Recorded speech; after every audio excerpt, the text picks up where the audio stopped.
د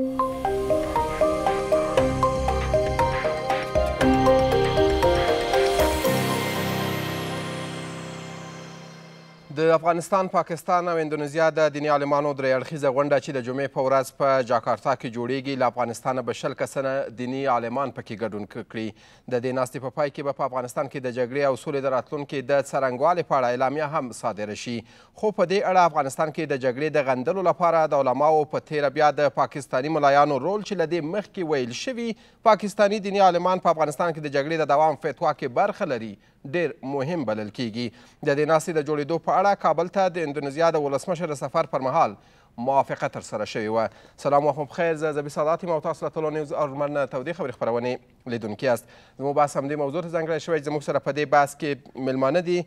د اجرایي ریاست د ویان مرستیال جاوید فیصل، د علماو د شورا غړی مولوي نورپاچا حماد، د ولسي جرګې د بهرنیو اړیکو د کمیسیون غړی داود کلکاني او د سیاسي چارو شنونکی قاضي محمد حسن حقیار به هم څو شېبې وروسته زموږ سره بحث کې ګډون وکړي. تاسو ته ښه راغلاست، خوند ته بخیر راغلی. فیصل صاحب، تاسو ته د افغانستان، پاکستان او د اندونیزیا دیني عالمان به د راتلونکي جمعې په ورځ د افغانستان د امنیتي وضعیت او همدارنګه په افغانستان کې سوله ثبات د راتګ دپاره دوی سره ناسته کوي. اول که راشو د دغې ناستې دپاره څومره مادهګانې نیول شوي دي او تر کومه ځایه پورې به دغه ډول ناستې افغانستان ته سوله او ثبات راوستی شي؟ ډېره زیاته مننه. سلام تاسو ته محترمو ګډونوالو د بحث او ټولو لیدونکو ته مو. په افغانستان کې اوسنی جنګ چې روان دی له بده مرغه څخه خامه وادي همیشه د دین له ادرس څخه تروریستي ډلو او د هغوی ملاتړ کوونکو ته میل کړي دي. یعنې ځوانان جنګیالي خپله د دې جنګ هغه کسان مشخصا چې ځانونه وژني د هغوی لپاره یو شی ورته ویل کېږي چې تاسې د اسلام په نوم جنګ کوئ یا د اسلام په خطر کې د اسلام په هدف دی. ګرچند د تروریستانو ټول کارونه غیر اسلامي دي، خپل انتحار کول هم یو غیر اسلامي عمل دی او د خلکو په نشه کول، د خلکو وژنه د ټول اسلامي غیر اسلامي عمل دی. اما جنګ متاسفانه په افغانستان کې دغه سربازان چې ورته نیول کېږي هغه د اسلام له ادرس څخه دي. مهم شی چې زموږ سره مرسته کوي هغه دا دی چې د اسلام له ادرس څخه د اسلام صحیح تعریف په دې مسله کې علما چې هغه په دې برخه کې ښه پوهه لري، هغوی کولی سي او خبرې تاثیرګذاري لري، د هغوی له ادرس څخه توضیحات ورکول سي، هغه اصلي تصویر د اسلام ورکول سي چې اوسنی جنګ چې په افغانستان کې روان دی د اسلام تر نامه لاندې دا یو غیر اسلامي جنګ دی، دا د بشر ضد جنګ دی او په دې برخه کې باید چې د پاکستاني علما د بل هیواد علما دلته د جهاد فتوا ورکړي. هغه بحث چې د عالمانو له ادرس څخه خپریږي، هغه فتوا یا هغه مسایل چې علما یې خپروي او تشریح کوي نسبت نورو ټولو اقشارو ته د ټولنې زیات ارزښت لري. موږ هیله مند یو چې په دې کنفرانس کې وکولی سو چې د اوسني جنګ په ارتباط هغه غیر اسلامي جنبه چې لري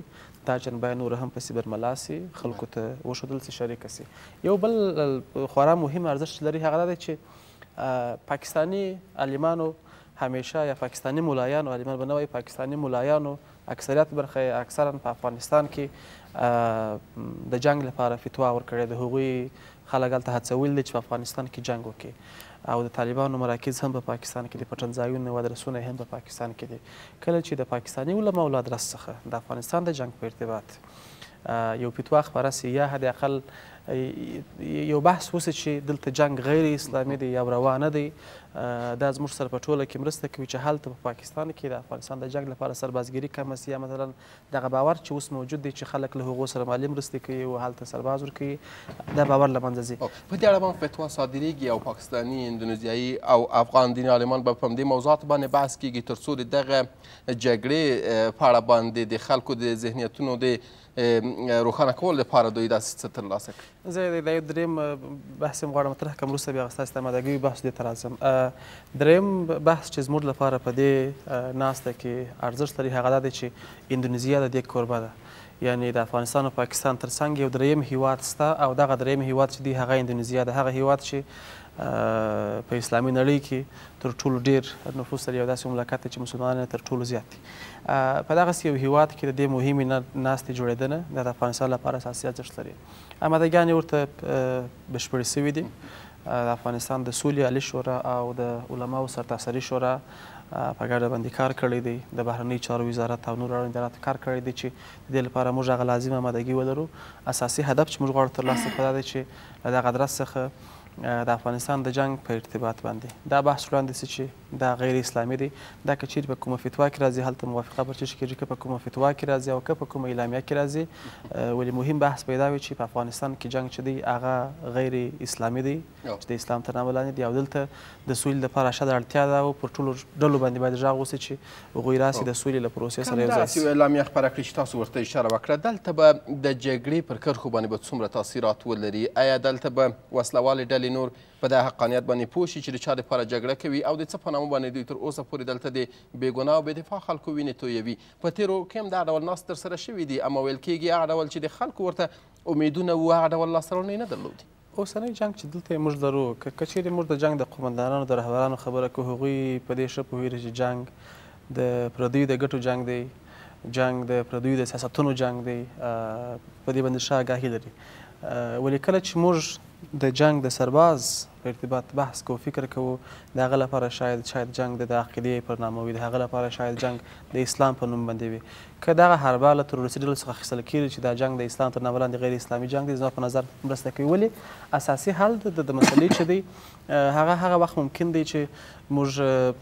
له پاکستان سره ډېر کار وسي نړیوال متحدین مو پاکستان مجبوره کړي یا تشویق کړي چې هغه په دې برخه کې لازمه همکاري وکړي هغوی تروریستي ډلو ته پټنځایونه ور نه کړي هغوی تروریستي ډلو ته روزنه ور نه کړي هغوی تروریستي ډلې سره مالي امکانات شریک نه کړي چې بالاخره دلته عملیات وکړي هغه به اصلي برخې ولي په ټوله کې د سولې په ارتباط او د اسلام له نظره د سولې پر ارزښت او د جنګ پر معنی باندې کله چې د علماو له درس څخه فتوا راوځي بحث راوځي هغه بدون له شکه څخه خپل تاثیرات لري او تر نورو ټولو ورته پروګرامونو ډېر تاثیرات لري. ډېره زیاته مننه کوم سلامت شو انشاءالله بېرته تاسو ته راګرځم. مولوي صاحب تاسو فکر کوئ په دغه ناسته کې به د پاکستاني علماو په ګډون افغان علما همدا ډول اندونیزیایي علما ګډون کوي څومره باورمن یاستئ چې په دغه ناسته کې دوی وتوانېږي یوې موافقې ته دوی سره ورسیږي او دغه شته جګړه ناروا وبولي او دلته د بېګناه او بېدفاع خلکو وینې تویول هم حرام وبولي په داسې حال کې چې همدغه دیني عالمانو چې د پاکستان په استازیتوب په دغه ناسته کې ګډون کوي په تېرو کلونو کې د افغانستان جګړه روا بللې او د جهاد نوم یې ورکړی. بسم الله الرحمن الرحیم. له هر څه نه مخکې تاسو ته بحث کوونکو د بحث ګډونوالو ته محترم فیصل صاحب ته وکیل صاحب ته حقیار صاحب ته خپل سلام احترامات وړاندې کوم ټولو درنو کتونکو ته. دا کنفرانس په اندونیزیا کې دایریدل دا یو ډېره لویه لاسته راوړنه به دي افغانستان د علماو د شورا او دارنګې د افغانستان د حکومت او ځانګړتیا د دې کنفرانس په دا چې په دې کې په لومړي وار باندې د پاکستان په یو خاص تعداد کې به علما په دې کې اشتراک کوي.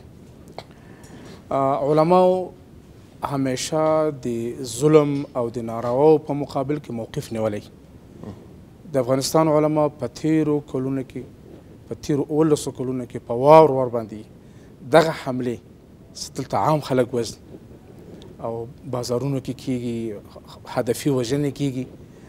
د ځان وژنو له لارې نه دا یې د خپلو اعلامیو له لارې نه د خپلو مجالسو له لارې نه هغوی تحریم کړي دي نامشروع ګڼلي دي. نو دلته که اوس بیا علمای کرام را جمع کیږي دغه ناسته به په دې شکل له لحاظه به نوې وي خو دا فتوا به داسې نوې فتوا نه وي ځکه موږ په کابل کې هم تقریبا 2-3 کاله مخکې موږ د یو نړیوال کنفرانس شاهدان د 23 هیوادونو علمای کرام هغوی په داسې یو کنفرانس کې اشتراک کړی هغه وخت کې د محترم کرزي صاحب حکومت په هغې کې د سعودي علمای کرامو په هغې کې د مصر د ترکیې د خپله د اندونیزیا د پاکستان نه یو دوه علمای کرام راغلي د افغانستان علما بیا د افغانستان په علماو کې استاد سیاف صاحب و جناب کشاف صاحب نور جدید علماو د افغانستان موږ هم پکې وو هغوی هم داسې یو فتوا صادره کړه چې د افغانستان اوسنی جنګ دا دیني جنبه نه لري دا یو سیاسي جنګ ده دلته استخباراتي جنګ ده د دغو ډلو چې که د طالب په نامه ده که د داعش په نامه ده دغو شاته استخباراتي کړي دي او د دې قرباني عام ولس ځکه یو که په جنګ کې څوک وژل کېږي اول د جنګ مشروعیت خپل یو بحث ده لیکن موږ چې ګورو خصوصا تیر کال دا 9 کال کې که موږ د تلفاتو ګورو نو د سوونو په تعداد کې بلکې د زرګونو په تعداد کې موږ د بېګناه خلکو د قتل شهیدان نو اوس د بېګناه خلکو قتل دا داسې یو موضوع ده چې هغه په قرآن کې واضح طور سره بیان شوی ده که یو عام مسلمان نه که هغه عالم هم نه وي له هغه نه پوښتنه څوک وکړي چې دا د عام انسان وژل که هغه مسلمانی که هغه غیر مسلمانی د حکم یې څه ده دا ډېر واضحه موضوع ده خو بیا دغه واضح موضوع خو ده مولوي صاحب اما په دغه کنفرانس کې به پاکستاني علما هم ګډون کوي تاسو مخکې اشاره وکړه دلته هغه ترهګرې ډلې چې فعالیت کوي د هغې تر شا استخباراتي لاس دي چې تر ډېره بریده پورې دغه تور پاکستان حکومت او د پاکستان استخباراتي ادارو ته متوجه کیږي دغه علما چې د پاکستان په استازیتوب په اندونیزیا کې په دغه ناسته کې ګډون کوي تر کومه ځایه پورې به دوی وتوانېږي واقعا هغلته هغه څه چې د اسلام مبارک دین کې ذکر شوي دي د هغې پر اساس باندې دوی هغلته داسې یو اعلامیه خپره کړي او یا به هم دوی د خپلو استخباراتو تر فشار لاندې واوسیږي او هغلته به بیا هم یو ډول سیاسي برخلیک غوره کړي اول خو د پاکستان علما کرام دا دوه قسمه علما دي یو هغه علما دي چې هغه مفتیان دي او له سیاست سره تعلق نشته دینی مدارسو سره تعلق یې هلته درس و تدریس کوي فتوا کوي تصنیف و تالیف له لیکنو سره کوي زه به یو نوم واخلم لکه مفتی تقی عثماني چې دا د پاکستان لوی مفتی ده او صرف د پاکستان لوی مفتی نه ده دا د نړۍ په سطح یو لوی مفتی ده د افغانستان د جګړې په اړه باندې د نظر لیدلوری د هغه نظر هغه د دې ډلو سخت خلاف ده حتی کله چې زه خپله د هغوی شاګرد یم چې کله دلته د طالبانو حکومت په افغانستان کې د پاکستان ټول علما هغه طالبانو د حکومت طرفدار دغه شخصیت خاموش هغه طرفدار یعنې چا چې د افغانستان د جګړې په اړه فتوا ورکړې هغه علما هغه د پاکستان د استخباراتي ادارې تر ولکې لاندې خلک هغه علما چې د دې جنګ ته مثلا فتوا ورکوي هغه عموما داسې خلک دي چې هغه د استخباراتي کړیو مربوط خلک دي هغه پاکستان کې یو حزب لري یا یو سیاسي فعالیت لري که هغه مثلا مدرسه هم ولري د هغه مدرسه به هم داسې مدرسې چې هغه به د استخباراتي کړیو مربوط مدرسې لکه اوس دا د حقانیه مدرسه د مولانا سمیع الحق مدرسه کې خو موږ مشکل نه لرو ځکه موږ خپل علما کرام ټول له مدارسو نه فارغ او مدارس هم داسې نه دي کله کله په دې رسنیو کې خلک کیني په مدارسو اعتراض کوي مدارس د اسلام له تاریخ سره تړلي دي بله د اسلام ابتدا له مدرسې نه سوی ده جناب نبی علیه الصلاة والسلام چې کله مکه مکرمه کې دعوت شروع نو په خفیه طریقه باندې نبی علیه مدرسه درلوده دار ارقم اما بیا په مدینه منوره کې مدرسه وه هغه مدرسې د مدرسې ډېر تفاوت لري ویل کېږي په همدغه مدرسو کې د انفجار انتحار درسونه ورکول کېږي او د افغانستان جګړې ته سربازګري چې کېږي د همدغه مدرسو څخه ډېر په اسانه سره دوی کولی شي د دغې جګړې خاص و خاشاک برابر کړي او تر نن پورې دغه جګړه شعلوره وساتي دا خبر خو ده چې د دې مدارسو نه اوس دلته زه به یو بل خبر وکړم چې د پاکستان یو عالم ده مولانا محمد خان شیرانی دا د مولانا فضل الرحمن معاون دا د پارلمان غړی هم ده هغه په پارلمان کې په دې موضوع باندې د آی اس آی باندې اعتراض وکړو چې دا تاسو آی اس آی چې مدارسو ته ورځي مدارسو کې خو ډېر کشران خلک دینی مدارسو دا شاګرد دا طالب د دې عمر هم کمی د تجربه هم کمی که تاسو هغه ونه هڅوئ او تاسو هغه ته تحریک ونه کوي تاسو هغه ته پیسې ورنه کوي هغه ته موټرسایکل ورنه کوي هغه ته هغه بم په لاس ورنه کوي هغه خو له کور نه سره راوتلی مور و پلار د دې لپاره نه یې لګلی چې هغه یو داسې یو کار وکړي چې هغه ځان ته مشکل جوړ کړي خلکو ته مشکل جوړ کړي خبره داسې دا ټوله مشکل دلته د استخباراتو ده مدارس لکه څنګه چې ما ویل پخوا هم وو د پاکستان مدارس پخوا هم وو ولې د افغانستان په جنګ کې له هغوی نه استفاده نه کېده ځکه په هغه وخت کې استخبارات مثلا د اصلي دا مشکل د افغانستان په جهاد کې چې کله مهاجرین هلته لاړل هلته جهاد شروع سو جهادي تنظیمونه هلته ولاړل هغوی ته مجاهد په لاس ورغی د مجاهد چې کله موضوع خلاصه سوه د جنگ د دوام لپاره هغوی غوښته چې دلته یو بڼه بدله کړي نو بیا دا د دیني مدارسو د موضوع راپورته کړه دلته طالبان هغه حکومت جوړ کړه در حاله کې چې په تاریخ د بشریت کې چېرته طالب په نامه باندې حکومت نه ده راغلی نه په افغانستان کې نه په بله دنیا کې اصلي منشا عوامل دا اوس کنفرانس کې دا به د دې مؤثریت دا به هلته وي که موږ د دې جنګ هغه عواملو باندې بحث وکړو عوامل د جنګ څه دي عوامل د جنګ هغه دا اوسنی جنګ یو علت لري هغه علت باندې بحث وسي او بیا د دې علماو شاته د دوی دا کوم نظریات سره راځي د دې نظریاتو ته اجرایي شکل ورکړل سي هغه صرف داسې نه سي پکې کاغذ په مخ باندې هغه واورېدل سي او بل داسې صرف داسې نه سي دا د درې هېوادو تر علماو پورې محدود سي باید د نړۍ علما په جهان کې ډېر علما دي ډېر د علمي مراکز د لکه دیوبند لکه مصر دارنګې لکه سعودي دغسې هېوادونه دا که دوی شاته ودرېږي دا به یو لاسته راوړنه وي او بیا د مشروعیت موضوع د دې جنګ مشروعیت د دې جنګ قرباني نه هر جنګ دغه آثارو نه معلومېږي د دې جنګ آثار څه دي عام خلک وجل بېرته زر تاسو ته راګرځم سلامات سید لندونکو لنډه وقفه لرو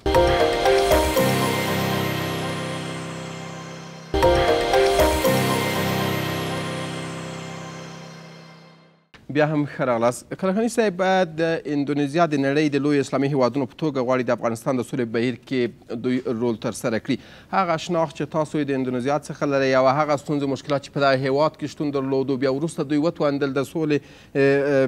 په ترسره کولو سره خپلو جګړو ته دوی د پای ټکی کیږدي. څومره دغه ناسته تاسو اغېزمنه بولئ؟ آیا په اوسنیو شرایطو کې به پاکستان چې همیشه په افغانستان کې د جګړې د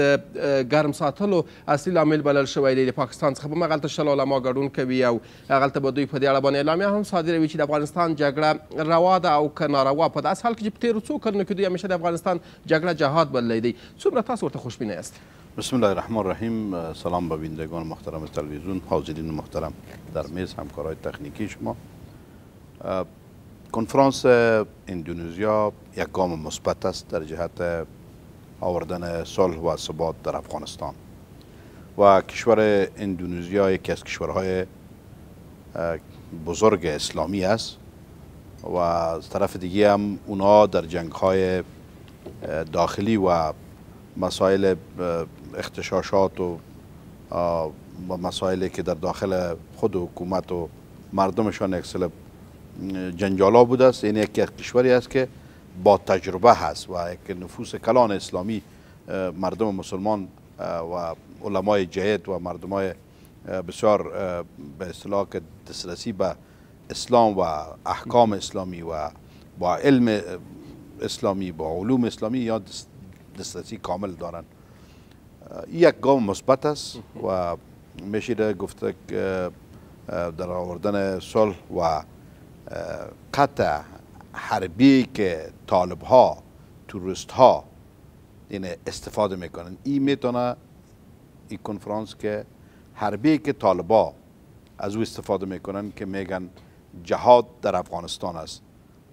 ما در افغانستان که بریم شهید میشیم و یا در افغانستان جهاد فرض است و امثال از این فتواهایی که قبلا علمای پاکستانی صادر کردن، این در جهت رد فتواهای علمای پاکستانی بسیار مؤثر است و خدا کنه که نتایج بسیار خوبی به دست بیاید و علمای ما که در اونجا تشریف میبرن و علمای کشورهای اسلامی دیگه که اونجا تشریف میبرن به حقانیت مسئله تذکر بتن و حقانیت مسئله را اونجا بیان بکنن و جنگی که در افغانستان وجود داره، این جنگ قسمی که جناب مولوی صاحب یاد کرد منشهش و اساسش باید اینا برملا بسازن. حالا جنگ در افغانستان به گفته مخالفین ما جنگ به خاطر عزیز که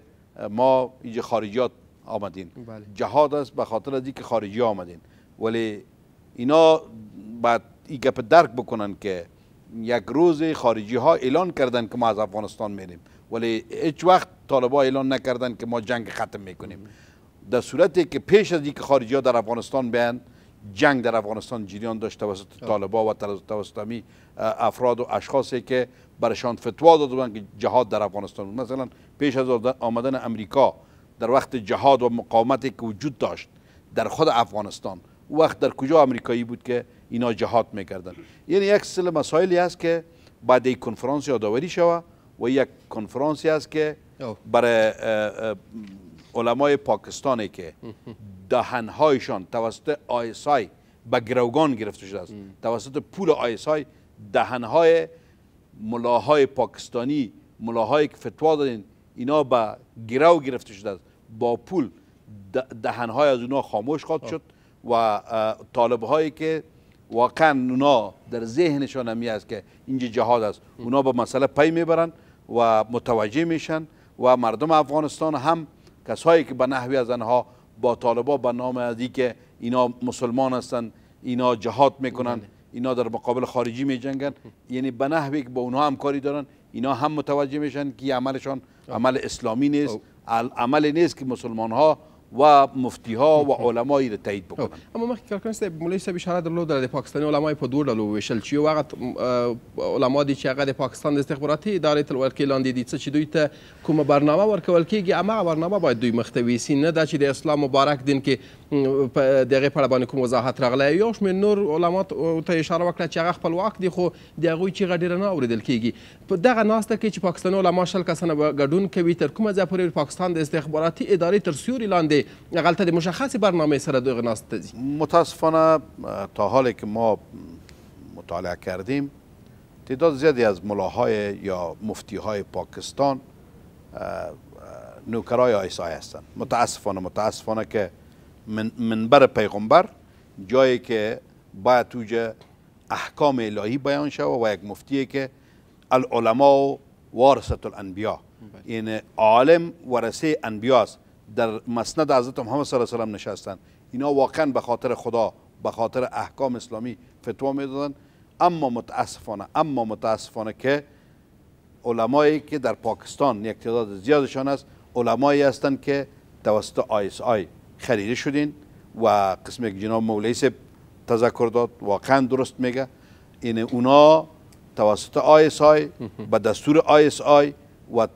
با اشاره ISI و با ماشم ISI هم مدرسه های خود میچلانند و هم خود میچلانند و هم زبانهایشان توسط پول ISI به گروگان گرفته شده. کورم ودان سلامات شین انشاءالله بیرته تاسو ته راګرځم. ښایي صاحب تاسو هم په خیر راغلئ خپرونې ته. ستاسو په نظر باندې په دغه ناسته کې به هغه کوم علما چې د پاکستان په استازیتوب به ګډون کوي څومره باورمن یاستئ چې دوی به په خپلواکه توګه او هغلته به دوی داسې ګډون وکړي چې دغه جګړې د په اړه باندې کومه اعلامیه چې صادروي هغه به هم په خپلواکه توګه باندې په هغې باندې دوی بحثونه کوي او په ورته وخت کې مخکې اشاره وشوه چې د جنګ په علت باندې اول باید بحث وشي. څه د دې باعث شوی چې تر نن پورې دغه جګړه دوام مومي او د کومو موخو او اهدافو دپاره او څوک د دې دپاره کوشش کوي تر څو دغه جګړه دوامداره واوسیږي او د افغانستان خلک د دغې جګړې خاص واوسي. بسم الله الرحمن الرحیم. تدا صاحب هماغه څه چې دوستانو ورته اشاره وکړه که چیرې د اندونیزیا ناسته د دې دپاره طرحه شوې وي او اجنډه یې دا وي چې یوازې دا فتوا ترې صادره شي یا دا فتوا ترې وغوښتل شي چې په افغانستان کې جنګ حرام دی او د امریکایانو په ضد باندې باید د سکوت وشي او د امریکایانو راتګ ته مشروعیت وروبخي یا په افغانستان کې دا کوم وضعیت روان دی دا تایید کړي. د شک پرته دا ناسته بې ګټې ده او د حکومت د بد مرغه څومره چې موږ د حکومتي چارواکو خبرې اورو د هغوی توقع ترې همدا ده چې دوی د دې ناستې نه یوازې د طالبانو جنګ چې د دې نظام په ضد یې کوي د دې حکومت په ضد یا په افغانستان کې د موجوده بهرنیو ځواکونو په ضد دا د دې جګړې د حرمت فتوا ترې ترلاسه کوي. که دغسې وي دا هېڅ ګټه نه کوي. ځکه چې د څه په خاطر باید وي ستاسو په نظر باندې ستاسو لیدلوری څه دی دغه ډول ناست څخه څه ډول کولی شو موږ او تاسو په افغانستان کې د سولې او ثبات د راتګ لپاره کار واخیستی شو؟ یو خو اندونیزیا تر اوسه پورې یو د هغو هېوادونو نه و چې په افغانستان کې بېپارې و بېطرفه پاتې و او د اسلامي نړۍ په کچه د ډېر نفوس لرونکی هېواد ده. دوی نوي د بحران نه راوتې د تجربې هم ورسره شته او تر ډېره حده پورې په افغانستان کې دخیل نه و. طالبانو هم پرې باور کوو. د دوی دغه بېطرفي باید حفظ شي. دا زه د افغان حکومت نه هم دا غواړم د امریکایانو هم دا غواړم چې دوی باید د اندونیزیا طرف عقیده نه کړي. کم ترکیب یو مرجع به داسې وي چې دواړو خواته د اعتماد وړ وي. نو د اندونیزیا دغه بېپرې وجاهت دا به د خطردار نه شي. اما وسوال طالبانو د دوی دغه بېپرې توب تر پوښتنې لاندې راوستلی دی. په دغه ناسته کې دوی خپل استازي نه دي ورستولي او دغه ناسته یې هم رد کړې ده. یو خو دا ده چې په دې ناسته کې د طالبانو نه دعوت نه دی شوی. دعوت وایي شوی دی طالبان څخه هم د دوی دعوت نه کړی دی. نه دعوت شوی ده نه تاسو خبرې او نه څوک ثابتوی شو نه دعوت شوی دی. که او هغه اعلامیه چې دوی خپاره کړه طالبان خو طبعا هغوی خو خبرېږي په نظام کې په پټو ښکاره د هغوی اشخاص شته دي هغوی په دې خبر شوي دي چې د دې فتوا نه هدف دا ده چې د دوی په ضد باندې د دې ناستې نه هدف دا ده چې د دوی په ضد فتوا صادره شي. تاسو خبرې چې څه موده وړاندې جنرال نیکو یو خبره وکړه ویل چې موږ به په طالبانو باندې هم مردمي او انګلیسي فشار راوړو، هم به دیني مذهبي فشار ورباندې راوړو او هم به نظامي فشار ورباندې راوړو. طالبان داسې انګیري چې ګویا د جنرال نیکولسن دا خبره چې په طالبان به مذهبي فشار راسي، مذهبي فشار همدغه د اندونیزیا ناسته او د سعودي ناسته او داسې نور ناستې دي چې دوی غواړي چې داسې کسان چې هغوی ډېر د امریکا په مزاج برابر وي او د امریکا خبر ته د تایید سره خوځوي. ګرځم ښایست صاحب تاسو ته د لرونکو لنډه وقفه لرو.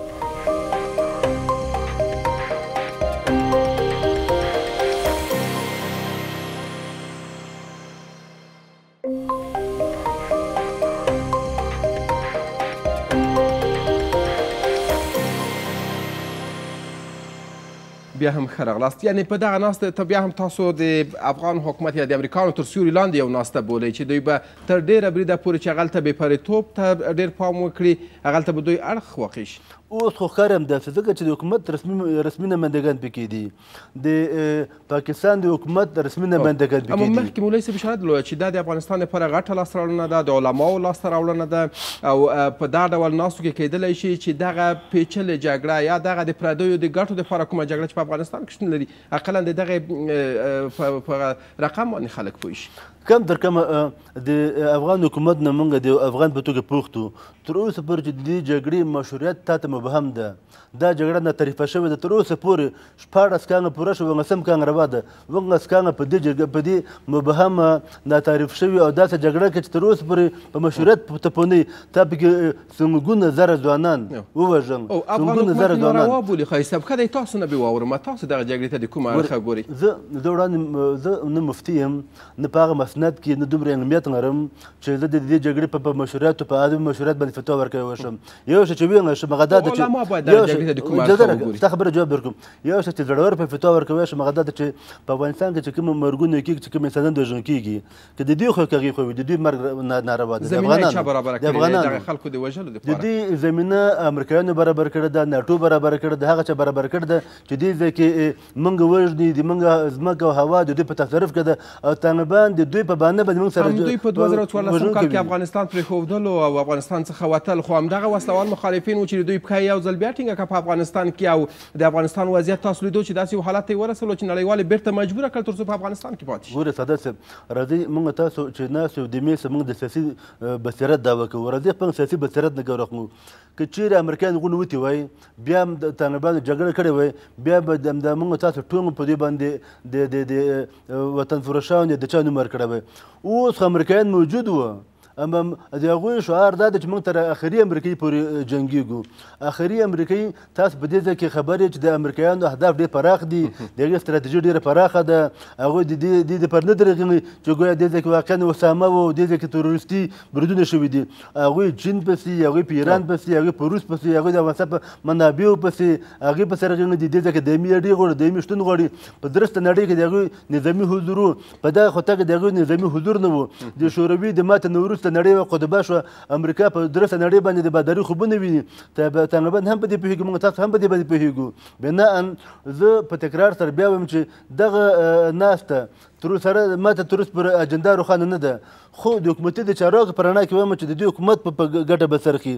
خو په کار دا ده چې دا په دې ناسته کې د جګړې په اسبابو باندې بحث وشي. اجازه راکړه د جګړې په عواملو بحث وشي. قاضي صاحب، حکومت دولت څوک دی؟ همدغه افغانان دي، د همدغه افغانانو څخه جوړ حکومت دی او نور د جګړې څخه هم دوی ستړي شوي دي او پکې وژل کېږي هم همدغه افغانان. هر ورځ په دغه جګړه کې د همدغه افغانانو څخه دوی قرباني اخلي. راځئ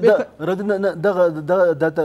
ویش باید په واقعي سره وکړو. حکومت د امریکا په وینا، د بي بي سي په وینا، د نورو د سیګار په وینا د 80% نه په ډېرو جغرافیه کې د طالبانو حکومت ده. هغوی هغې ځای کې د هغوی خپل وزیر شته، د هغوی والي شته، د هغوی ولسوال شته، د هغوی قاضي شته، د هغوی سردان شته. خو د دوی وزیران او همدغه مفتیان چیرته ناست دي؟ هغه د دښمن په کور کې ناست دي چې پاکستان دی. همیشه په دوی باندې نیوکه همدغه کېږي او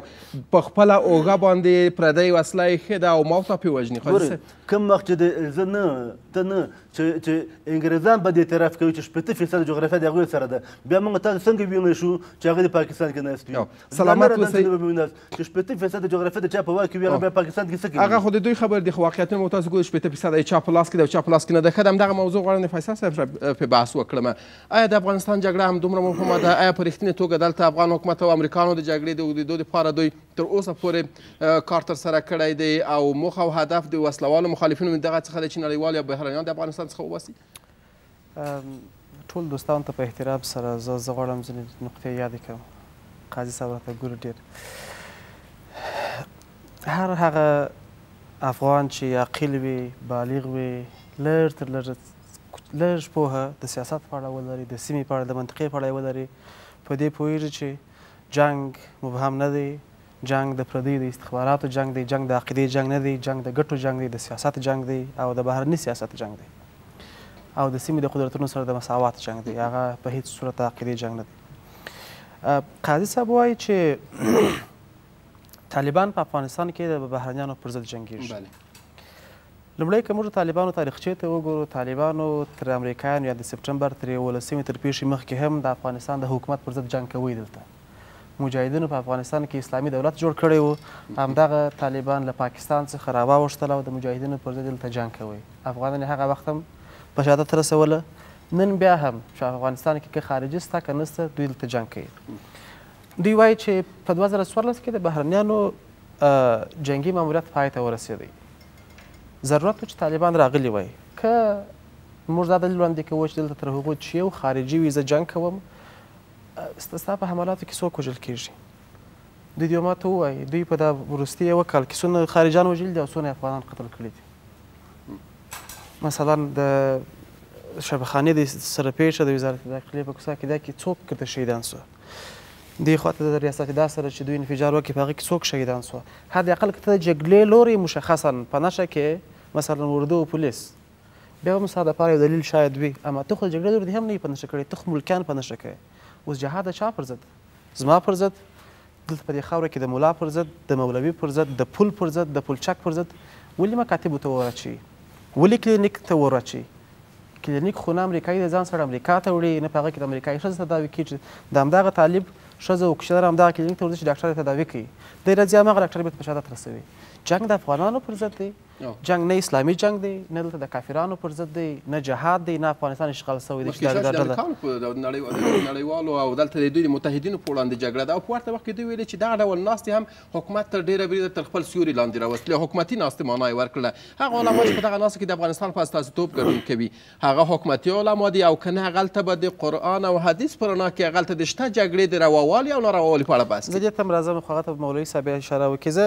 غواړم یو وروستی مثال یې ورکړم. د ساور پر 10 باندې په کندهار کې انتحاري حمله وسوه. 19 نفره په دې کې ملکیان شهیدان وو، 14 په دې کې د مدرسې شاګردانو کوچني هلکان د 8 کالو، د 7 کالو، د 9 کالو. دا خو نه پر امریکایي حمله ده، مسؤلیت یې چا اخیستی و؟ طالبانو اخیستی و. دا خو نه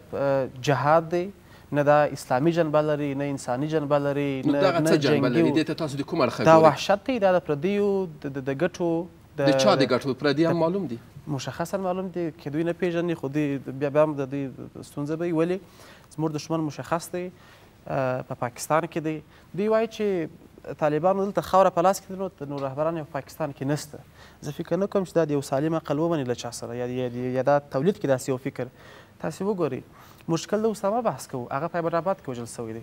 مشکل د ملا عمر بحث کوو، هغه په کراچي کې مړ شوی دی. مشکل د ملا منصور بحث کوو، هغه په پاکستان کې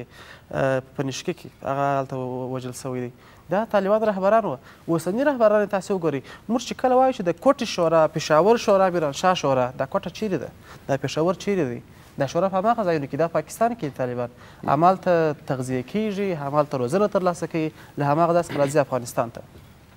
جنګ کاملا غیر مشروع جنگ دی، جنگ کاملا د اسلام سره په خطر کې دی، په ټکر کې دی. جنگ کاملا د انسانیت سره په ټکر کې دی، د افغانستان د ملي ګټو سره په ټکر کې دی. ولې خپل پل، پلچک، سړک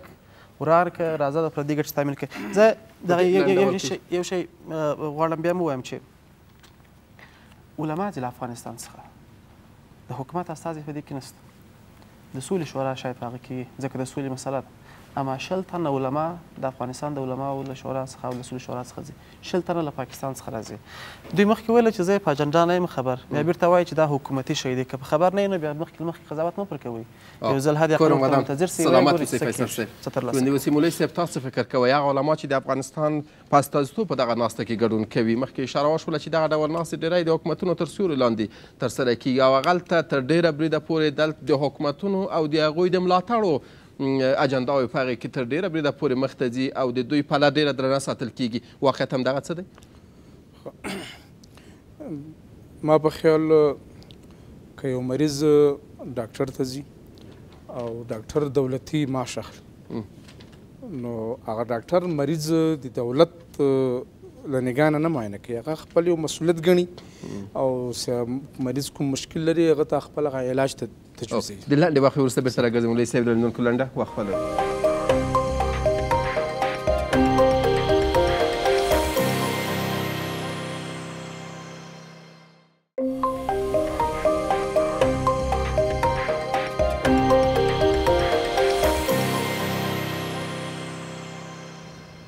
بیا هم ښه راغلاست. مهرباني صاحب. دویم داسې عالم نه دولتي کیږي، عالم نه د یو دیني مسلې پوښتنه کیږي، نو هغه څه چې د سره برداشت او د څه ویلي دي او دی څه مطالعه لري هغه به د خپلې مطالعې او د علم په رڼا کې د هغې جواب وایي. بیا پاکستاني علما څنګه دولتي شوي دي او همیشه د پاکستان د استخباراتي ادارې پر اشاره باندې دوی دلته که رام سي که پاکستاني علما راسي یا افغاني ورسره راسي، زه خو هم سي داسې دا د فتوا دلته که څوک کوم دی بحث کوي، دا بحث قوت خو پیدا کوي. خو پاکستاني علما هم که ته اوس پوښتنه وکړي، یو عالم په حیث باندې هر څوک یو حق لري چې یو نظر ورکړي، خو ټولو پاکستاني علماو زه دې طرفدار نه یم چې دې جنګ شاته ولاړ دي. یا چې ملا دي څوک عالم دي چې سره جلا دا جنګ سي دا عوامل لري. دې عامل صرف مولا نه ده، دې عامل صرف طالب نه ده. تاسو ګوري امریکا چې کله په 2001 کې راغله نو د جنګ عنوان دا و وار اگینست ټیرریزم، د تروریزم په خلاف جګړه. په هغه وخت کې د طالبانو حکومت مشروع که غیر مشروع بل بحث ده، د امریکې راتلل دا بل بحث ده چې مشروعیت درلود که نه درلود. خو تاسو وګوري هغه نظام سقوط سو، طالب څو کله بیخي ونه یو دم را پیدا سو. بیا اوس خپله د موږ چارواکي د کوم ځای را پیدا اوس د موږ چارواکي وایي چې یوه ډله نه ده 21 ډلې دي. دغه 21 ډلې څنګه را جوړې سوې؟ داعش بالکل وجود نه درلود، داعش ایجاد سو. تاسو وګورئ کله چې امریکا عراق ته ورغله او هلته د هغه حاکم نظام سقوط کړ، دا اوس یو بحث ده چې امریکا حق درلود چې هلته صدام نظام سقوط کړي یا نه. هلته د داعش په نامه هېڅ شی نه و، لیکن چې کله امریکا هلته ورغله هلته اوس د داعش په نامه باندې یو لوی شر جوړ ټول عراق خراب کړو، سوریه ورسره خرابه دا خو هغه موضوعات دي چې یعنې ډېر وخت ته ضرورت لري چې موږ تاسو په هغې بحث وکړو. اوس د خپل بحث ته که راشو، اوسنۍ جګړې ته موږ او تاسو څه ډول مشروعات ورکولی شو؟ مولوي صاحب راځئ دغه موږ او تاسو هم د اوس په افغانستان کې اوسېږو، هره ورځ ګورو په وینو کیلت پت زموږ او تاسو هېوادوال ګورو، حتی حیوانات موږ او تاسو ګورو، زموږ او تاسو مسجد شهید کېږي، ښوونځی مو ړنګېږي، پل مو الوځول کېږي او د تعلیم حق هم رانه اخیستل شوی دی. تعلیم ته هم ماته اجازه دې نه راوکړل کېږي چې خپل زده کړې مخ ته د دې جنګ تر ټولو نه زیات قرباني اول قرباني علما دي. زه د شورای علما غړی یم، د موږ تقریبا تر 80 پورې اعضا د په شهادت رسېدلي دي په دې جرم چې دا مثلا د شورا غړي دي یا دلته په کابل کې ژوند کوي یا نظام سره دي، نو ټوله شورا 200 نه دي آزاد شو. تاسو نسبت واخلئ د 80 نفرو له 2 سره تقریبا یو ربع جوړي، او هغه علما شورا کې نه دي یا چېرته امام یا پوهنتون کې استاد وي یا چېرته قاضي وي یا په یو ځای کې خطیب وي په ولایاتو کې هغه څه ټارګېټ سوي دي. تاسو هغه تعداد راواخلئ هغه له سوالونه اوري. د دې اول خو علما د دا جنګ اوس راشد ووایو چې دغه جګړې په فتوا نه ده شروع دغه جګړه اوس کې ستاسو په نظر باندې څه ډول یو جګړه تاسو ورته بولئ؟ مخکې ښایي صاحب اشاره درلوده چې مفتي نه یم او په دې اړه فتوا هم نشم ورکولی. صحیح ده، فتوا ورکول د هر چا کار نه دی او هر څوک نشي کولی فتوا ورکړي. ستاسو په نظر اقلا هغه خپل لیدلوري ته کوم تاسو راشو دغه جګړې نوعیت ته په کتو سره څه ډول جګړه روا که ناروا؟ دا د بشریت ضد یو جنایت، دا د افغانانو وژنه ده، د مسلمانانو وژنه ده، او دا جنګ ته باید موږ متوجه اوسو چې دا اوس صرف د افغانستان تر جغرافیې محدود نه ده، دا له د جغرافیې نه وتلی ده. تاسو ګورئ پاکستان کې هم عام خلک د دې قرباني دي، د همدغې نوم نه استفاده کېږي. د دې لوی مخکې ویل لوی ضرر علماو ته رسېدلی زه به هم د دې لوی ضرر اسلام ته رسېدلی د اسلام صبغه ورسره بدنامه سوې ده د اسلام په نامه باندې اسلام بدنامیږي نو دا څنګه یو عالم د دې هغه دا امکان لري چې هغه برداشت کړي او دې ته جواز ورکړي دغه علما چې مثلا اوس په دې کانفرانس کې را جمع کېږي دغه علما هم د دې منطقې نه خبر دي که د اندونیزیا علما دي اگر چې ډېر لرې دي جغرافیې له لحاظ نه مسلمانان انما المؤمنون اخوة مسلمانان سره ورونه دي که چېرته اوس د سوریه کې یو مشکل ده زه د یو مسلمان په حیث ځان ته خفه کېږم نو هغه علما هم هغه خفه کېږي د خپله د اندونیزیا د رئیس جمهور دلته راغی موږ یې ډېر هرکلی کړو لکه مخکې وکیل صاحب هم ویل دا د هغوی یو ښه اقدام ده د خیر اقدام ده هر مشکل چې په تاریخ کې پېښ شوی ده علما په هغو کې ونډه اخیستې ده مثلا په تاریخ کې به بعضې قیامونه هم راغلي دي د اشغال خلاف به جهادونه هم سوي دي جهادونه د علما په فدا هم سوي دي وروسته چې بیا صلح هم راغلی د علما په هغه کې ډېره زیاته مننه کوم نو دغه د صلح یو هڅه ده والصلح خیر نو علما یې تایید کوي هغه علما بیا موږ دا نسو تقسیمولی چې د پاکستان دي که د اندونیزیا دي که د افغانستان دي ټول علما خیر غواړي ډېره زیاته مننه کوم کور مو ودان سلامت اوسئ کلکاني صاحب ستاسو په نظر باندې د دغې جګړې دوام دپاره نړیوالو دلته میشت نړیوالو زمینه ورته برابره کړې ده او که نه هم دغه ترهګرې وسلوالې ډلې چې په افغانستان کې فعالیت کوي او تر نن پورې دغه جګړه اوږده ساتلې ده یک چیزی که بسیار واضح و مسلم است در متون اسلامی هم یعنی ما قتل کافر هم اسلام جواز نمیدانه در متون اسلامی هم که تو یک کافر باشه و او رو بکشی این هم جواز نمیدانه کسایی که داخل حرب است نه شما ببینید وقتی که حکومت طالبان در افغانستان وجود داشت القاعده رفت کاخهای امریکا را زد مردم امریکا را بدونی که نظامیاش باشه بدونی که در خاک ما تعرض کرده باشه از افغانستان سازماندهی کردن کافر در امریکا کشتن این از لحاظ اسلامی در کجاش جواز داره که تو برو در یک کشور او کافر جو بکش خب این مسئله بعد وقت کجا امریکا در افغانستان حضور داشت نداشت پس در افغانستان اون وقت هم طالبان داخل جنگ بودن با کی جنگ داشتن قسمی که جناب مولوی صاحب جناب فیصل صاحب اونا طالبان به دستور امی امریکایی ها که مجاهدین جنگ داشتن امی آیسای و امی سیای اردوش دست یک کرده بود در مقابل مجاهدین طالبان رو جور کردن که بی‌نظیر بوتو اعلان کرد که ما در مقابل مجاهدین طالبان را اکمال کردیم بنان طالب یک پروژه از آیسای پاکستان با همکاری آیسای CIA بود است بود یا است بود وقتی که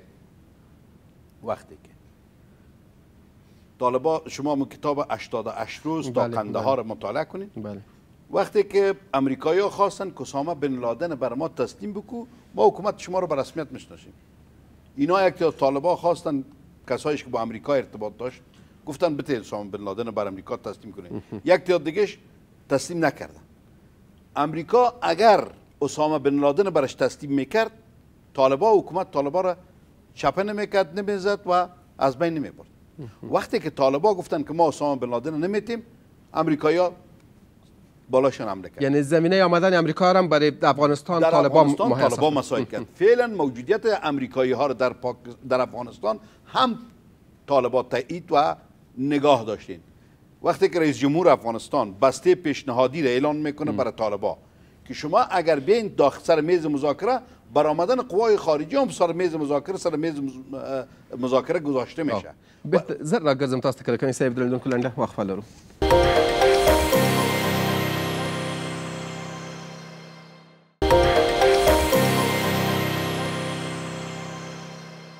بیا هم ښه راغلاست مهرباني کلکاني صاحب وقتی که سر میز مذاکره گذاشته میشه بنان این برآمدن خارجی هم مربوط میشه به صلح افغانستان فلهذا طالب اراده از خود نداره مربوط یک شبکه استخباراتی است به خاطر زدن افغانستان به خاطر ضعیف ساختن افغانستان به خاطر از بین بردن بنیادهای اقتصادی افغانستان به خاطر از اینکه افغانستان ضعیف باشه افغانستان تحت لمایه پاکستان باشه افغانستان باشه که آبهای خود مهار کرده نتونه افغانستان باشه که متاع پاکستان در بازار افغانستان به فروش برسه و بالاخره یک گراج باشه برای پاکستان سلامت باشین خواستم خدای وکړي چې تاسو هغه کوم پوښتنه چې تاسو سره مطرح وي هغه ځواب ترلاسه کړی وي درې وړ مېلمنو په همدغه موضوع باندې ډېر وپېچل درې وړ مېلمنو نظر یې و او د درې واړو پر ډېر مستند ځوابونه شته دي حقیقتونه شته دي ځوابونه نه لومبی خو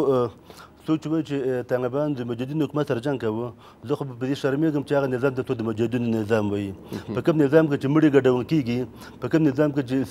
د ښځو نه تویونه غوڅېږي په کوم نظام کې چې د انسانانو په سر میخونه وهل کېږي په کوم نظام کې چې د کعبه ښار د موزیم جوړېږي په کوم نظام کې چې څوک د وزیر اکبر خان شهرنو ته تګ نشي کوی په کوم نظام کې چې د انسانانو بدنونه په اوبو کې ویشل کېږي هغه ته ټول د مجاهدینو نظام وایي دا جهاد پر خندا ده چې امریکا ته ونه سپاره د دې نه د طالبانو د هغه غیرت او د شهامت هغه اوج څرګندېږي چې د قدرت نه تېرېږي د نظام نه تېرېږي هغه قدرت چې دوی ورباندې سرونه ورکوي هغوی د دې په خاطر باندې خپل دین افغانیت اما دومره ارزښت یې درلود د همغې ورځ نه تر نن پورې څومره افغانان ووژل شول څومره موږ تاسو قرباني ورکړله او هغوی کوم کار ترسره کړی و د همغه کار په بدل کې دغه ارزښت یې درلود ما ته باید څه وخت راکړي ځکه د درې واړو کم تر کم نیم وخت باید ما ته راکړي دویمه خبره دا ده چې د شورا خبره رایاده شوه دا شورا د علماو شورا دې ته معاش څوک ورکوي دا جوړه کړې چا ده د چا تشکیل ده د چا د خوا تغذیه کېږي نو دوی چې د چا د خوا تغذیه کېږي معاش ورکوي آیا دا به د دوی نمایندګان نه وي د دوی د نمایندګان دوی ته څوک معاش ورکوي خو همدغه دولت دی همدغه مجبوره دي یو ځای نه اقلا د خپل رزق په خاطر باندې روزي د پیدا کولو لپاره یو معاش باید د هر چا نه کېږي خو د دې دولت نه خو یخ د دوی ماموریت خو شو زه دا نه وایم چې دا ښه ده که خراب ده په دې باندې بحث نه کوم زه یعنې دغه د علماو شورا هم تاسو دولتي شورا بولئ او د دولت په نامه باندې کار کوي یعنې مستقله تاسو نه خو د دوی په چوکاټ کې ده د دوی تشکیل ده د دوی تعینات دوی کوي رئیس دوی ټاکي مامورین دوی ټاکي معاش دوی ورکوي د څنګه د دوی په چوکاټ کې نه ده اما مخکې اشاره وشوه چې دغه یوه میاشت اختلافاتو باندې راځئ بحث وکړو همدغه امریکایان دوی په نښه کړي دي او که نه دلته بې ګناه بې دفاع خلک په نښه کړي ښایي صاحب تاسو هره ورځ ګورو سادات صاحب که چېرته چې جنګ وي جنګ کې مړه کېږي د اردو پولیس دا نظام دی چې طالبان وژني چې دوی وژني هره ورځ دا تېره ورځ تاوه ورځ دوی ویل چې موږ په یوه جمعه کې نه پوهېږم 300 کسه طالبان مړه کړي دي چې دوی مړه کوي هغه به نه مړه کوي خو جنګ دی خو دوی خو ملکي خلک وژني دوی اطفال وژني دوی ښځې وژني دوی ژورنالیست چې بېطرفه دی هغه وژني ملکي وګړي چې هر څوک وژني که هر څوک وژني که طالب وژني که په کندوز کې حکومت په بمباري کې وژني دا موږ مسؤلیت یې تر ډېره بیا طالبانو په غاړه هر څوک وژني موږ غندو طالب څه چې زه ووژنم دا زه به ورباندې ګناه کبیره ده کفر ته نږدې ده زه باید ورسره مجازات شم خبر دا ده چې راځئ حقیقتونه کور مدام ښایسته بیخي وخت پای ته رسېدلی وغه امریکا ته نه وایي ډېره زیاته مننه شتون اجازه راکړه چې ستا شتون کې ما ته ګټه نشته تا په خاطر باندې په ما باندې داسې نظام تحمیل شوی دی همه د مجبوریت په خاطر د بد او د بدتر تر مابین کله چې انتخاب وي همدغه امریکایان خلک مجبوره دي دوی شتون مني اما د هغه استخباراتي او د پاکستان د استخباراتي کړۍ هغه ظلم او تعدا په ځان باندې نشي قبلولی ګوره ساده صاحب نه د پاکستان زنګ متادا منو نه د امریکایانو منو ډېره زیاته مننه کوم بیخي وخت پای ته رسېدلی کورم ودان کافران دي امریکایان دي امریکایان دي سبیان دي پاکستان خلک چې مسلمانان دي همدا مجاهدین د جهاد وخت چېرته وه همدا کنګانې ته جهاد وخت چېرته وه همدا موږ ته جهاد وخت چېرته وه همدا د جهادي رهبر د پاکستان وخت چېرته وه د نظام تر جنرال ډېره زیاته مننه کوم کور ودان لنډه بیخي وخت پای ته رسېدلی په کندهار کې چې د مکتب شاګردان د مدرسې طالبان شهیدان سو کوچنیان کابل کې چې په جنازه کې انتحاري وکړلې په مسجد کې چې انتحاري وکړلې په قرآن کې چې قرآن کې چاودون کې کښېښول اجازه راکړه په قرآن کې چاودون کښېښول نه کوچنیان مو ډېره زیاته مننه کوم تاسو سلامت اوسئ درنو تاسو څخه مننه کوم تر بیا د خدای په امان